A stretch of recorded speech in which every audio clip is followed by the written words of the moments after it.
Hey everybody, welcome back to Leosophy. This is the fourth or fifth in the series, and this time I'm going to be talking about money in banks, specifically banks, really, um, because it never ceases to amaze me how many people I know who have like-minded views who still use big banks. Um, and their argument for that, and most people, the vast majority of Americans, for example, they don't even really have enough resources to warrant the security of a bank, frankly. I mean, really, if you don't have, if you all you have is debt and $25 in your bank account, and that's not an insult, but if that's where you are economically, why even have a big bank? Like, what are you afraid of? That somebody's going to rob the bank and they're going to call you and say, "Hey, your $25 is gone." Like, go to, and this is my first recommendation, if you are looking for a place to hold assets and engage in day-to-day trade checking, etc., uh, go to a small local credit union. That's number one. Small local credit union. Why? Well, let's look at it in terms of two things. One, if you put money in a big bank, they take that money and they loan it out, right? And they loan out to fund things that go directly against your interests. So that's one. That's one reason to avoid big banks.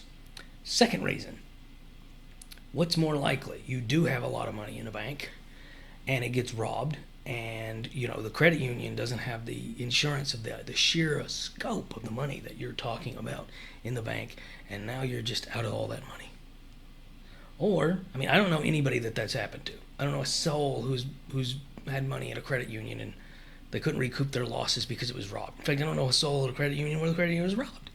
But let's put that on the shelf. So that's one possibility, to go with a big bank. The other possibility is that you say or do or tweet or whatever something that is wrong think, and the bank freezes your assets because you're a bad person who doesn't like insert thing here.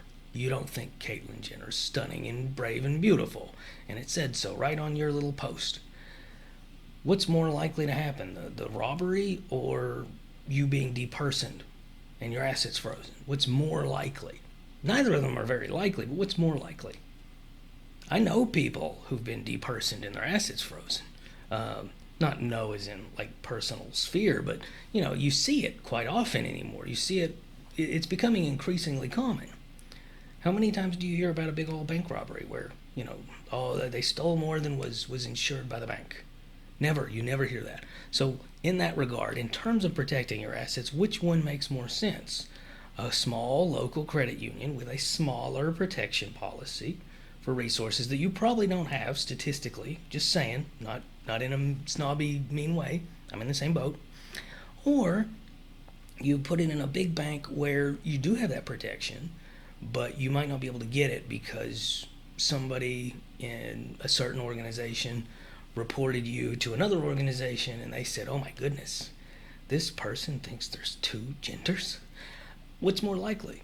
Neither of them, like I said, are very likely, but which one's more likely? And then when you take that into consideration, that likelihood, and you tack it onto the fact that the bigger banks are funding organizations that are directly against your interests and your well-being, that alone should be grounds to think, well, okay, if I'm going to choose an entity to do business with, to have business checking or individual savings or individual checking or even investments or a house loan or whatever, wouldn't it make more sense within that context to go with a small, local, preferably somebody next door that owned, or something like that, the 5 degrees of Kevin Bacon that credit union? So that right there is one of my arguments about banking. Why stick with these big entities unless you have, 7 figures? In which case, actually, really, if you have 7 figures, you don't need to be banking in the U.S. anyway. There, I said it. You don't need a U.S. bank at that point anyway. You need to go to Switzerland or the Bahamas or somewhere like that. Because again, the ones home are funding things that go directly against your interests. So that's one. That's one thing about money. The other thing is people don't have enough liquid assets available. What I mean by that is, let's say this is a hypothetical. Okay, again, it's so funny talking about money in the U.S. is kind of like talking about sex in the United Arab Emirates. You know, it's something just not acceptable to do, right?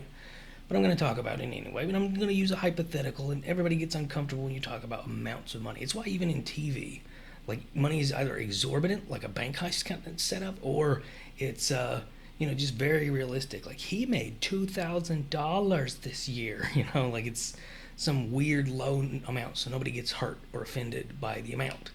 Anyway, I'm going to talk about it. So hypothetically, let's say somebody has $20,000 in assets in the bank, liquid assets, by which I mean money, tangible money that you can actually, exchange for goods and services, not, portraits from a Renaissance painter that they could sell, at a market, an auction or something you can exchange anything for. So in other words, money or like gold or something.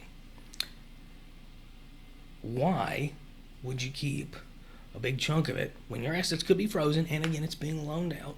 Why would you keep 100% of that in a checking or savings account or combination thereof when you could have it in something that's a lot easier to access? So what I mean by that is just break down the amount of money you have in the bank. Now if it's less than $1,000, you should probably just keep it at, again, local credit union, not a bank at all. But if it's more than that, you should have about a quarter of that somewhere in cash or gold or silver, something like that. You should. I actually think cash is still better just because it is easier to deal with. And also because everybody talks about investing in gold, but the government's confiscated gold before, and there's every chance in the world they will again. But barring that, let's look at the possibility here. So you have 25% of your money in cash in a safety deposit box at a credit union or somewhere hidden, like a fireproof safe. By the way, actually a theft-proof safe plus a fireproof safe, always look for that. If it just says fireproof, it's actually not burglar-proof, believe it or not. Yeah, you could break into it very easily. Anyway, so you got that in some physical location. Additionally, about 20% of it should be in some sort of other entity, be that an IRA or what's the other one called? What's the one that I paused it to look it up and then I remembered? 401k, or even just some sort of investing platform, which you do need to be aware you could be depersoned on an investing platform. That has happened too. People who have said and done the wrong things, their investing platform says, nope, you're not allowed to trade on us anymore. But I don't know if they froze their assets or not, though, but still, something to bear in mind. But 20% should be at hand, is what I'm saying. 20%, or 25, sorry. 25% should be, bear in mind, this is if you have enough assets to live on a month beyond that. 25% should be day trading or some other investment platform or a retirement platform, one of those. 25% should be at a credit union or, well, actually, yeah, that's about it. I was going to say or a bank, but I've just made a case against that. And then the other 25% should be invested in things that you think could hold value in the near future. Ammunition, commodities, something like that, that's actually where I would encourage the gold and silver. Again, that's if you reach a certain threshold. If not, and the vast majority of you, again, no offense, vast majority of people do not have that much in assets. Well, if you don't, still go to a credit union. Keep that money in a checking or savings or combination thereof at a credit union rather than at a big bank. Look into it. Just as I was talking about doing an audit of where your money goes when you spend it, look at where your money goes when you store it as well. So that's all I've got. Just don't feed these big banks at this point because they are depersoning people for very reasonable statements and opinions as far as I'm concerned. So that's all we got for this one. Like, share, subscribe, keep asking questions. Bye.